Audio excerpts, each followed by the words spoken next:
حضرت سیدنا ابراہیم خلیل اللہ علی نبینا علیہ الصلاۃ والسلام کا تذکرہ قرآن مجید نے کئی جگہوں پہ بیان فرمایا ہے۔ نبی پاک صلی اللہ تعالی علیہ وسلم نے ارشاد فرمایا ہے کہ میں ملت ابراہیم پہ ہوں۔ حضرت ابراہیم علیہ الصلاۃ والسلام کے سیرت کو، سوانح کو، ان کی زندگی کے واقعات کو قرآن مجید نے متعدد مقامات پہ بیان کیا ہے۔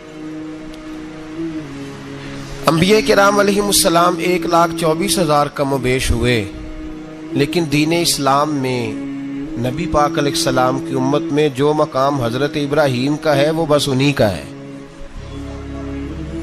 ان کی زندگی ایک بڑی خوبصورت، بڑی منفرد اور مسلمانوں کے لیے بڑی اسوہ نور دینے والی زندگی ہے۔ نبی پاک صلی اللہ علیہ وسلم نے فرمایا میں اپنے باپ حضرت ابراہیم کی دعا بن کے دنیا میں آیا ہوں۔ اور پھر محبوب پاک سید عالم صلی اللہ تعالی علیہ وسلم نے اپنی امت میں بھی جناب ابراہیم کے طریقے کو جاری رکھا۔ صحابہ نے قربانی کے بارے میں حضور سے پوچھا ما ھذہ الاضحیہ، یا رسول اللہ صلی اللہ علیہ وسلم یہ قربانی کیا ہے؟ تو فرمایا سنت ابیکم ابراہیم، یہ تمہارے باپ حضرت ابراہیم کا طریقہ ہے، یہ تمہارے باپ حضرت، حالانکہ قربانی نبی پاک صلی اللہ علیہ وسلم کا بھی طریقہ ہے، لیکن فرمایا تمہارے باپ حضرت ابراہیم، حضرت ابراہیم کے ذکر کو باقی رکھا۔ اللہم صلی علی محمد وعلی آل محمد کما صلیت علی ابراہیم وعلی آل ابراہیم، ان کے تذکرے کو باقی رکھا دین کے اندر۔ حضرت ابراہیم بڑی امتیازی شان والے نبی ہیں، بڑی امتیازی شان والے۔ رب کریم کا وہ دوست جس نے کوئی چیز بچا کے نہیں رکھی، ہر شے ہی اپنے رب کی بارگاہ میں پیش کر دی۔ چند چیزوں سے انسان کو بڑا پیار ہوتا ہے، گھر اسے بڑا پیارا ہوتا ہے۔ وہ بڑا خوبصورت ہوٹل، 5 سٹار ہوٹل میں رہا، وہ اسلام آباد گیا، کسی سفر پہ گیا تو بڑے اعلیٰ قسم کے اس کو کھانے ملے، بڑی چیزیں ملی، لیکن کبھی دائیں کروٹ کبھی بائیں کروٹ۔ تو ساتھ بیڈ پہ دوست تھا تو اس نے کہا صاحب سو جاؤ، تو اس نے کہا یار جو مزہ اپنے گھر میں سونے کا ہے وہ کسی اور جگہ تھوڑی ہے۔ گھر بڑا پیارا ہوتا ہے، انسان لگاؤ ہوتا ہے، جس بے تکلفی سے، سکون سے، آرام سے انسان اپنے گھر میں وقت بتاتا ہے، کہیں اور مشکل ہو جاتا ہے۔ دوسرا، انسان کو اولاد بڑی پیاری ہوتی ہے، بڑی عجیب شے، نہ ہو تب بھی بڑا دکھ ہے، اور ہونے کے بعد بھی اس کی بڑی آزمائشیں ہیں۔ یہ بڑی ایک میٹھی چیز ہے۔ اولاد ایک بڑا عجیب سا میوہ ہے، پتہ نہیں یہ کس انجیکشن کا نام ہے کہ چھاتی پر چڑھ جائے تو اللہ سکون عطا فرما دیتا ہے، پتہ نہیں کس ٹھنڈی دولت کا نام رب کریم نے اولاد رکھا ہے۔ بڑی پیاری ہوتی ہے اولاد۔ پھر تیسری چیز انسان کی اپنی جان ہے،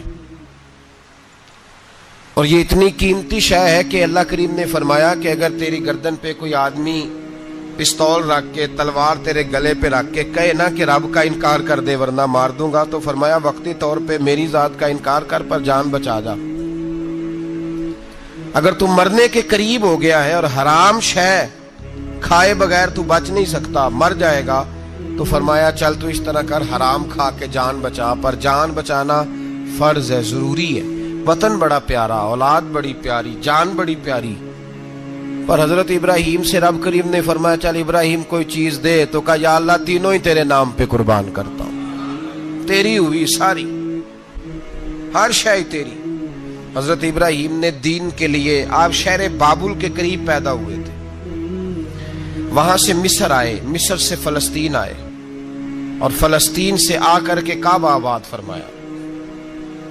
زندگی سفروں میں گزری، سفر ایک تکلیف والی چیز ہے، پر حضرت ابراہیم نے وطن چھوڑ دیا، گھر چھوڑ دیا۔ جان بڑی عزیز ہوتی ہے۔ اصل میں نا جب انسان جد و جہد کرتا ہے نا دین کے لیے، تو اس کے رستے میں بڑی چیزیں آتی ہیں، کبھی اولاد، کبھی گھر، کبھی باہر، کبھی حکومتیں، کبھی سیاستیں، کبھی چدراہٹیں، اس کے رستے میں بڑا کچھ آتا ہے اور اسے ہر چیز کو فیس کرنا پڑتا ہے. گھر کے اندر بھی جنگ ہوتی ہے اور گھر کے باہر بھی لڑائی ہوتی ہے. یہ آسان ہے ہی نہیں. ہم تو خیر ہتھیار چھوڑ کے پھینکنے والے لوگ ہیں، ہم بھولے بھالے لوگ ہیں. ہم کہتے ہیں میں نے تو کہا تھا مہندی نہ کرو، پر بیٹے نہیں مانے، بھولے جو ہوئے. اسی طرح حالانکہ اگر وہ بیٹا کہے نا کہ ابا جی لاؤ زندگی میں سارا کچھ میرے نام کرو، تو پھر ہم بھولے نہیں ہوتے، اور اس وقت ہم تیز ہوتے ہیں، کہتے ہیں یہ کیسے ہو سکتا ہے، ہاتھ کاٹ کے دے دوں. اس وقت نہیں. دین کے معاملے میں بھولے ہوتے ہیں. بیٹا بد مذہب کے پاس جا رہا ہے تو اس وقت ہم بھولے بھالے ہیں، کوئی عرض نہیں. لیکن اگر وہ اپنی پسند کی شادی کرے ہمیں کراس کر کے، پھر ساتھ ہی ہم تیز ہو جاتے ہیں. تو حضرت ابراہیم نے جب دین کے لیے نکلے تو جد و جہد کی، گھر کے اندر بھی گھر کے باہر بھی. آپ کے والد کا نام طارق ہے، وہ توحید پرست تھے، ایماندار تھے، پرہیزگار تھے. آپ کے چچا کا نام آزر ہے، وہ بت پرست تھے، بت بیچا کرتے تھے.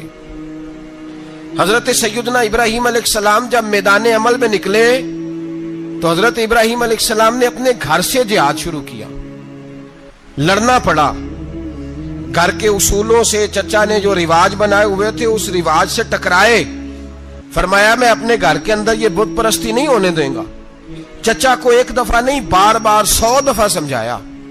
آپ کا چچا بت بنا کے بیچا کرتا تھا. حضرت ابراہیم علیہ السلام تھوڑے بڑے ہوئے تو کہنے لگا کہ چلو میرے ساتھ، تم بھی بت بیچنے ہیں، ہمارا کاروبار ہے. حضرت ابراہیم ساتھ نکلے تو بت پکڑا ہے. گندے پانی کے اندر اس بت کو ڈبوتے ہیں، کہتے ہیں کسی نے خریدنا ہے تو خرید لو، نہ یہ نفع دے سکتا ہے نہ نقصان دے سکتا ہے. جو اپنا آپ نہیں بچا سکتا تمہیں کیا بچائے گا، خریدنا ہے تو خرید لو. چچا کہنے لگا تو کاروبار چمکا رہا ہے کہ تباہ کر رہا ہے. گھر میں بڑے معاملات خراب ہوئے، جھگڑے ہوئے، لیکن حضرت ابراہیم علیہ السلام ایک منٹ کے لیے بھی اپنے گھر کے اندر بھی کمپرومائز کرنے کو تیار. یہ تھوڑا مشکل میں نے پہلو چھیڑ دیا ہے، یہ تھوڑا مشکل پہلو چھیڑ دیا ہے. بڑا سمجھدار آدمی ہے پر بیوی سے پردہ نہیں کرا سکتا. سیانا ہے، پنچایت کا بندہ ہے، جو اس سے آپ کہیں گے وہ بات یہ سنائے گا، لیکن کہتا ہے نہیں جی میں نے کوشش کر لی ہے. کس قسم کی کوشش ہے صاحب، یہ کیسے ہو گیا؟ حضرت ابراہیم علیہ السلام نے گھر کے اندر سے فرمایا نہیں کرنے دوں گا. گھر کے اندر بھی ٹکرائے. فرمایا تم جو بھی ہو، پاش پاش کیا چچا کے اصولوں کو. اور باہر جب نکلے تو صرف علاقے کے چیئرمین سے نہیں ٹکرائے، ایم پی ایم این اے وزیر مشیر سے نہیں ٹکرائے. سپر پاور نمرود دنیا کا واحد حکمران تھا اس وقت، دوسرا کوئی حکمران ہی نہیں تھا.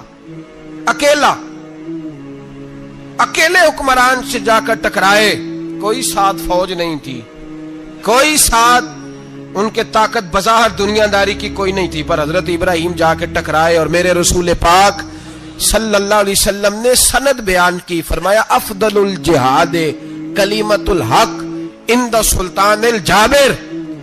فرمایا سب سے افضل جہاد یہ ہے کہ تو ظالم بادشاہ کے سامنے کھڑے ہو کے حق بات بیان کر دے. یہ سب سے بڑا جہاد ہے. یہ سب سے افضل الجہاد کلمۃ الحق عند سلطان الجابر، سب سے بڑا جہاد. حضرت ابراہیم کھڑے ہو گئے، سپر پاور سے ٹکرائے. یہاں ہم لوگ حکمتوں کا شکار ہیں، دیکھیں گے، کریں گے، سوچیں گے. اور مولوی صاحب کو ویسے کہتے ہیں آپ پرہیز کریں سیاسی باتوں سے. بھئی اللہ کے ہر نبی نے جا کے وقت کے ظالم حکمران کو لتاڑا ہے، للکارا ہے. یہ تو مشن انبیاء ہے. حضرت سیدنا ابراہیم علیہ السلام نے جو اس کو جا کے کہا کہ تو جھوٹ بولتا ہے، تو جھوٹا ہے، تو خدائی کا دعویٰ کرتا ہے، تو بہت بڑا ظالم ہے. اور قرآن مجید نے اس ساری بات کو بیان فرمایا. حضرت ابراہیم علیہ السلام سے کہنے لگا میں رب ہوں. تو آپ نے فرمایا میرا رب تو وہ ہے جو زندہ کرتا اور مارتا ہے. تو پھر آپ حق بات بیان کریں گے تو اللہ مارے گا کہ بندہ مارے گا؟ کچھ بھی نہیں ہوتا، کیونکہ زندگی موت کس کے ہاتھ میں ہے؟ اللہ کے ہاتھ میں. زندگی موت اللہ، کچھ بھی نہیں ہوتا. انسان صحیح سمت کا تعین کرے اور صحیح چلے. حضرت علی شیر خدا سے کسی نے کہا تھا کہ آپ کے بڑی دشمنی ہے، کوئی محافظ رکھ لیں. آپ فرمانے لگے موت خود بہت بڑی محافظ ہے، وقت سے پہلے آتی ہی نہیں. بڑی محافظ ہے، وقت سے پہلے. علامہ نورانی رحمت اللہ تعالی علیہ کراچی جیسے شہر میں رہا کرتے تھے، جہاں گام گام پہ خطرہ تھا. لوگوں نے کہا حضرت اتنے بڑے لیڈر ہو, آپ کی جماعت کی 62 سیٹیں ہوئی قومی اسمبلی میں, ایک ایسا وقت بھی آیا تو کوئی ایک آدمی بندوق والا, آپ فرمانے لگے مجھے ضرورت ہی نہیں, اس لیے کہ جس خدا رسول کے لیے میں نکلا ہوں وہ خود ہی حفاظت کرنے والے ہیں, ضرورت نہیں ان چیزوں. تو بھائی حضرت ابراہیم ٹکرائے, اور آپ کا انداز کیا ہے؟ جا کے کہا کہ تو نہیں, خدا وہ ہے جو زندہ کرتا. اور اس نے ایک بیوقوفوں جیسی دلیل دی. ایک آدمی کو کل پھانسی دینی تھی تو اس کو بلایا, کہنے لگا تجھے کب پھانسی ہے؟ اس نے کہا کل. کہنے لگا جا تجھے ذات کیا زندگی دی, اس کو چھٹی دے دی. ایک عام آدمی بیچارہ بیٹھا تھا, اس کو پکڑ کے نا کہنے لگا اس کی گردن اڑا دو. کہنے لگا دیکھ لو میں بھی زندہ کرتا اور مارتا ہوں, وہ جو کل مرنے والا تھا میں نے زندہ کر دیا ہے, اور جس کو پتہ ہی نہیں تھا کہ میں نے مرنا ہے اسے پکڑ کے میں نے مار دیا ہے. یہ بیوقوفوں جیسی دلیل ہے. حضرت سیدنا ابراہیم علیہ الصلوۃ والسلام چاہتے تو اسی وقت دلیل توڑ دیتے کہ تو کیا بیوقوفوں جیسی بات کر رہا ہے, اگر تو زندگی دیتا ہے تو مرے ہوئے میں جان ڈال کے دے جس کو تو نے مارا ہے. لیکن حضرت ابراہیم نے دیکھا کہ بیوقوف ہے, بیوقوفوں سے بحث نہیں ہوتی, دلیل بدل لی جاتی ہے, ان کی عقل کے مطابق بات کی جاتی ہے. حضرت ابراہیم فرمانے لگے میرا رب وہ ہے جو سورج مشرق سے نکالتا ہے اور مغرب میں غروب کرتا ہے, تو اگر رب ہے تو تو مغرب سے نکال کے مشرق میں غروب کر. فبہت الذی کفر, کافر لاجواب ہو گیا, اس کے پاس اس چیز کا کوئی جواب نہیں تھا. علامہ اسماعیل حقی نے خوبصورت فقرہ لکھا ہے, خوبصورت جان ڈال دی ایک جملہ کہہ کے. حضرت سیدنا علامہ اسماعیل حقی رحمت اللہ علیہ فرمانے لگے چونکہ نمرود بیوقوفوں جیسی باتیں کر رہا تھا, اگر وہ یہ کہہ دیتا نا کہ میں سورج کو نکالتا ہوں مشرق سے, میں غروب کرتا ہوں معاذ اللہ مغرب میں میں نکالتا ہوں, تو آپ اپنے رب سے کہیے کہ وہ مغرب سے نکال کے مشرق میں غروب کرے. علامہ اسماعیل حقی فرماتے ہیں رب کریم کی آواز قدرت تھی, مالک حضرت ابراہیم علیہ الصلوۃ والسلام کے اس, اگر وہ کہہ دیتا اور حضرت ابراہیم دعا کر دیتے تو رب کریم نے فرشتوں کو تیار بٹھایا ہوا تھا. فرمایا اگر یہ کہہ دے میرے خلیل سے کہ سورج مغرب سے نکال کے مشرق میں غروب کرنا ہے تو تیار رہنا, جس طرح خلیل کہیں گے ویسے ہی کر دیں گے. واتخذ اللہ ابراہیم خلیلا, ابراہیم ہمارا دوست جو ہوا, جیسے کہے گا ویسے کر دیں گے. حضرت سیدنا ابراہیم علیہ السلام کی باتوں کا جب جواب نہ دے سکا, دلیل نہیں بندہ دیتا, پھر لڑائی کرتا ہے, پھر جھوٹے موٹے اعتراض کرتا ہے.